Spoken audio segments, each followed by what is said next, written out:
Culture Compass, and I'm here at Purple PR HQ with the Tricks. How are you all? Hello, good. Yeah. Very well, very well. Good. How about you? Not too bad, thanks. A bit sweaty because you maybe go up all the stairs, but we're all right. We'll get on okay. So how's 2012 treating you so far? It's been good. It's exciting because obviously we're gearing up for everything coming up, the tour and the album coming out and everything. So yeah, the start of 2012 has just been finding out about what our plans are for the rest of the year. So yeah, it's all exciting. Good. Did you make any New Year's resolutions, though, that you haven't kept or that you are keeping? I was going to give up smoking. How's that going? It's not really good. I smoked on... Smoking more? I have actually started smoking more. You just had one outside, didn't you? I did, yeah, so it's not going very Good job. What about you guys? I don't actually have any, to be honest. Poor. He's perfectly happy with the way he is. Yeah. Perfect in every way. Yeah. What about your cycling, John? Yeah, John's been keeping fit. Yeah, John's on a fit regime, yeah. I bought some goggles the other day. How do you look in those goggles? What's the swimming? Yeah, swimming goggles. I haven't actually put them on yet, but I'm looking forward to wearing them. Is that a New Year's resolution then? My New Year's resolution is I'm going to buy some swimming goggles. It's a good one. But you've completed it, so that's... Yeah, it's done. Well done, man. That's good. Well done. Yeah. Woo! Yes. Good. Cheers. Keep it up. And drink more water. Oh. Okay. It's just boring. But healthy, it's good. Yeah, just a bit of housekeeping. Do you need some housekeeping? Are you quite party animals? Do you like a drink? Yeah. Yeah. Sometimes. Sometimes. Understatement. Well, it depends what hour in the day it is. Okay, what about now? Yeah, now I'd have a beer now. I mean, I wouldn't before 11 o'clock in the morning. Well, that's good of you. That's only though because you don't feel like an alcoholic. It's only because I'm not up. Yeah. Because you went out the night before. Yeah.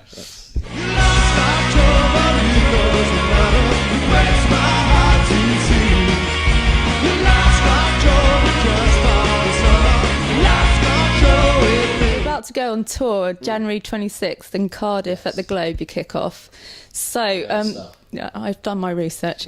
So how do you think you're going to cope on the road together? Is there any habits that you can see is going to grate on you that people have in the band? Or To be honest, because we went to LA to record the album, and we were there for 2 months, and we lived in a house together, obviously there, and one of the rooms was a shared room, so that was a kind of good test to see how much we pissed each other off. And we didn't. And we did. So we've actually got separate trailers. learned from your mistake? No, we'll be fine. I mean, yeah.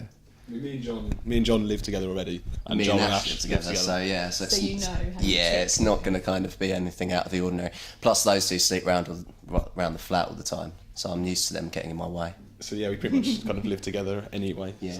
So you're prepared. That's good. Yeah. And were you John did actually share a bed in LA, so we're quite... cosy? Yeah, very. Was that in the ropey motel or when you moved to the nicer This areas? was actually another time we went out there. In your spare time? Yeah, we went out there. Who spooned who? Yeah. As well, Ash. Didn't you see a ghost? Yeah, we did. Yeah, no, we didn't. It's all lies, is it? Ash thought his bedroom was haunted. It was. I'm certain. John, you did agree with me on this, so... You did say that you woke up with my face in front of your face, but it wasn't true. I wasn't even in the room, but John woke up and went, "Ow! Oh my God, get out of my face!" And I wasn't even in there. I wasn't there. Had you been drinking, Ash? Or... No. Okay. Not sure I believe you.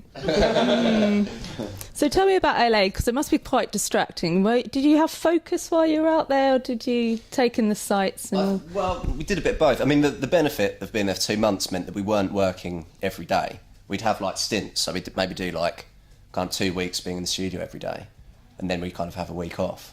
So we got to do a bit of both. But I suppose like when you're recording, like because we were recording the first album, I think we were all quite honed in, wanted to be professional about it. But then obviously when you've got a week off, we went out and saw everything that we wanted to see. what would that be? Some good bars. Went out to some lot of good bars. Like it was interesting going to like the Viper Room, for example, and stuff like that, which you kind of have heard stories about. So yeah, like all that kind of thing was great. The end. Yeah. And you worked with Bruce Whitkin and Ryan Dawn. What were they like to work with as producers? Amazing. Ryan Dawn is incredible on the talkbox. He's massive, but he's just really calming. Yeah. On the talkback. Yeah, talkbox. On the talkbox. Coined a new Ryan phrase. Talkbox is, but he's like they're really good. Bruce is amazing because, like with Joel, kind of just. Yeah, like with my I only started playing the bass when we started this band, so I've just taught myself. And Bruce was a bass player and singer, so when we were in the studio, he kind of showed me loads of techniques and stuff. I completely changed the way I played bass. I'm a much more competent player now than I was then, but before anyway. And then Ryan was really good with the vocals, wasn't he? Like one of the other things that we'd always kind of worked on vocal harmonies and stuff, but Ryan really honed in on it, and Bruce did as well, and we kind of made it far more part of our sound, which I think was really important. To be honest, I didn't spend a day in the studio getting pissed off. It was a brilliant experience. That's for me. rare as well. Yeah, definitely, and that was because we got on so well with Bruce and Ryan. That was good. And they let you all get involved. It was a collaborative thing. It wasn't them being, you know. Yeah, definitely. Like Bruce would, we'd like run over the tracks in the live room, and Bruce would maybe suggest a few things, and we'd suggest a few things, and then we'd sort of come together, come to a sort of medium on it. But yeah, he was great to work with. Kind of really, you could tell he was a professional. He'd done it for years. He was great. Yeah. And they've worked with some really cool people and been in bands themselves. Did they tell you any good stories or any advice for your future in the music industry? Yeah, Ryan is. He's like the biggest storyteller in the world. He's worked with everyone. Like he used to be, I think he was working in a studio in Philadelphia in the 80s, and he was like the hand clap guy. So they'd go to him to do hand claps. So he did like hand claps on, I can't remember, like Genesis, Phil Collins. Cher. All the greats. He recorded Cher's biggest album, and He worked on what is the song? Walking on Walking in Memphis. Oh no, Turn Back Time. Turn Back Time. Probably Turn Back Time. Give it away. I think the funniest story was he told us about recording Motorhead, and he said, because I was like, what's the funniest thing you've recorded? Because I was doing that, and he was like, all right, can we record that? And he was like, yeah.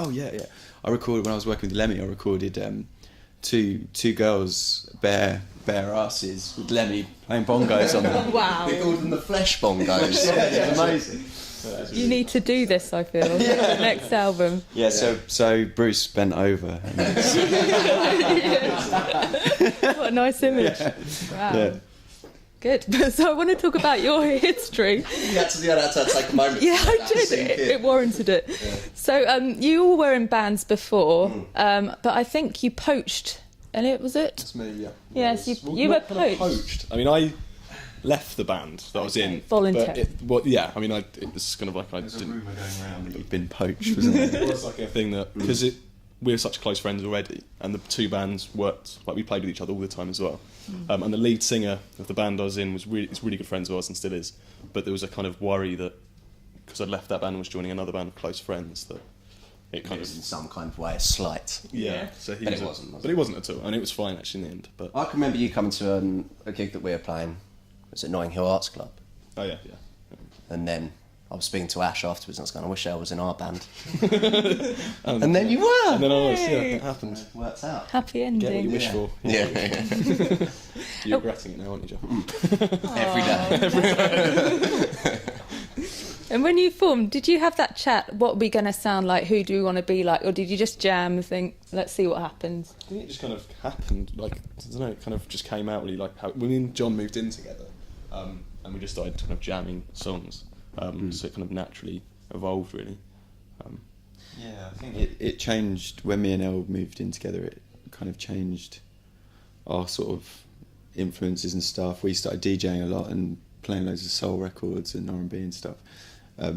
So I guess, yeah, it just sort of came together in a different way. And Joel started playing bass as well, so that put a completely different dynamic. I think, I mean, we never sat down and talked about it, but I think whatever you're listening to a certain extent, is going to rub off on kind of on how you sound. But yeah, no, we never had the chat. Yeah, we never. We want to sound like this. But then I think that's part of the reason, like, why we sound like we do. I don't think that there's, like...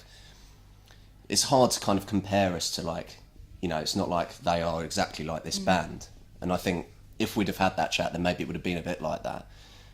But because it kind of evolved, like, naturally, I think we've got our own sound because of that. Yeah. When did you know that it was working and that this might be the band, you know, the one that pushes you forward? Was it quite instantaneous? Actually, you can tell that one, the gig at Garage on your birthday. Oh yeah, it was on my birthday. We played on a Saturday night at the Garage.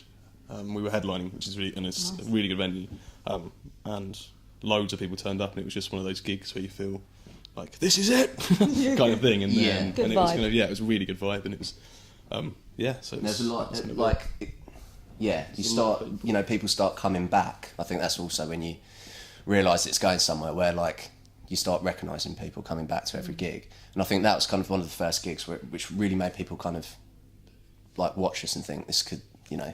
Yeah, like our friends could see that this was a serious thing rather than just being like a hobby. Yeah. They could see that actually this is what we were going to do, kind of thing. Yeah. Did any of your family have reservations about you saying we want to put 100% of our energy into doing a band? Did they think, maybe you should have a backup plan, or? That's an interesting one. Like, I can remember when, like, after we finished school, we had obviously we could have gone to university, but me and John, like, sat down and said, like, let's play music and, like, have a go. And, like, I mean, obviously that was a long while ago, but, you know, and we went out and just enjoyed ourselves, and I think our parents were always supportive of that. Yeah, definitely. I mean, my parents, my dad used to always come to all our first gigs and stuff, and my mum's kind of a bit of an old, well, I don't want to say old rocker because that sounds really bad. Sorry, Mum. She's gonna hate you. But she's like a really kind of, she's always been into her music and growing up and stuff, so I think she was always happy that I played guitar and stuff, and was going for it. Mine, Ash's dad was a musician, he always played in bands and stuff. I mean, that's part of the reason why I got into it as a kid and, like, started playing guitar and stuff. So we're kind of living kind of what, you know, he would want us to do. Like, he thinks it's amazing that we went to LA and recorded an album. He thinks it's amazing that we're going on tour. Living the dream. Exactly, living the dream. And my dad is a DJ, so he didn't care. Oh, it's destined to happen then, really, wasn't All of our it? parents support Music, yeah. All our He's parents. got like the coolest record collection ever. He's literally all his walls are just like covered in records. Your parents sound really cool. Mine chucked out their whole record collection. I was furious. They're just over the whole music thing. Oh no, It's terrible. that's not good. My record collection that I got given from my parents was half good and then half, like, Genesis. yeah, really awful. That's still good. It's still good. Yeah, but yeah. Not the Genesis album that it was. Oh, right. It's more like Phil Collins solo. like- Although some Phil Collins is great. He's got his charm, hasn't Hue he? and Cry. Yeah. Yeah. Yeah. I mean, I quite like that, but Wet and stuff like that. Guilty pleasures. What do you mean? Like, on camera, yeah, sorry. The street cred has gone way down. I'm going to up your street cred now and mention Johnny Depp. I know everyone's probably wanting to talk about this, but I just want to find out, is he as cool as everyone thinks he is? Yeah, I'd say so. He's pretty cool, down to earth. Pretty much the coolest man that I've ever met, apart from Al. Yeah, I mean, apart from me. Yeah. He was in awe. He was in awe of me. And he knew everything about me. He'd done his research, and it was quite nice to have a fan. He googled you. Yeah, he googled me. You didn't know who he was. I but he didn't googled you. have a clue who he was. I just thought he was a bit of a weirdo. But once I'd started speaking to him, You better not watch this. he will. He definitely will. He watches everything I'm in. Oh, right. All the ego's already growing. It's only the start as well. I'm only joking. And you had a little jam session with him, didn't you? Yeah, we did. Yeah, that was quite funny. You must have been crapping yourselves a little We were just really drunk. bit. That always helps. Yeah, we'd kind of been out all day, so we didn't feel as much pressure as we possibly should have done. A bit looser. Yeah. Well, very. We had to play our songs, and I couldn't physically play something. That's a worry, That's how isn't drunk it? I was. I was actually couldn't The remember. thing was, he was in a band with Bruce. The kids, was it? Yeah. So we were in, like, his living room, and they played together, and it's like one half of the kids. That's pretty cool, isn't it? then I did some singing. Yeah, you did some And that bluesy was singing. Bluesy singing, which wasn't so good. Did you have a fag in one hand while you did it? I think I had a fag and a scotch. So it was the way it has to be done. Yeah, I think so. It was good. So now you're in the process of whittling down the songs for the album, I believe. How's that going? Any arguments yet about which songs are making it? We had, like, I think there's a basis, isn't there, like, of maybe 8 to 10 songs that we were pretty definite about. And then it's kind of like building on that. Like, there's one song, Good News, which we've discussed being on the album, and we kind of decided yes, but now I'm not so sure about it. They're all like, I pretty much am happy with all the songs we recorded. It's just whether they're right for the first album. Or, and length-wise as well. Like we recorded 15, and we don't want 15 on an album. That's excessive. Yeah, Breeding. Like territory. Then we do the doubles. So we want to get it. We want to get it down to 10 or 11 ideally, and that does mean that we're going to have to sacrifice a couple of songs that we really like. Yeah. But then they can be B-sides, so it doesn't really matter so much. Or we can just give them out for free or something. Yeah. Good idea, like that one. Yeah. So why did you decide on a double A side for the latest single? I think it originally came from the fact that we wanted to release a vinyl immediately. And it just seemed like a cool idea, double A side, giving people a bigger idea. If it's just one song, then they don't have as much of an idea of what's to come for the album, I suppose. So it's getting a few songs out there so people kind of know what to expect from the band. We were going to originally release it in the summer, beginning of at the end of the summer, and it kind of got delayed quite severely. So it's, instead of being just for the summer, it was just for the winter. It's making us look forward to the summer, isn't it? It's a that's the thing. different approach. That's good. So is there anything that is daunting you about, success and your fame increasing, things like that? Like the Screaming Girls, are you scared about that, or anything? No. That's surely that's the good side of it, I suppose. Yeah. To be honest, like, we wanted this to be our job, and everything that comes with it I'm excited about. There's not anything that I kind of think, like, that's like a part of being in a band that I don't like. I think, I'm just excited about, going on tour and releasing the record and stuff.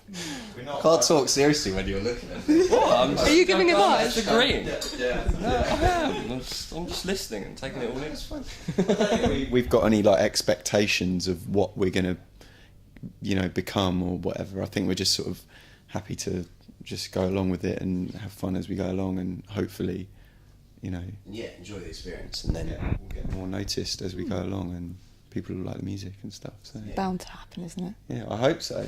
Better happen. Damn it. What about festival season? Are you hoping to get on some of the lineups as well? Yeah, definitely. We're speaking to agents and stuff at the moment, so that's the plan. Yeah, we obviously at work, the album is supposed to be coming out, around the summertime. So it'd be great if we could do some festivals and stuff around then. We haven't got any booked yet, but that's the plan. Watch this space, sort of thing. Watch the space. We're gunning for Isle of Wight. I'm going to say this again, so we can get on stage with Springsteen. Yeah.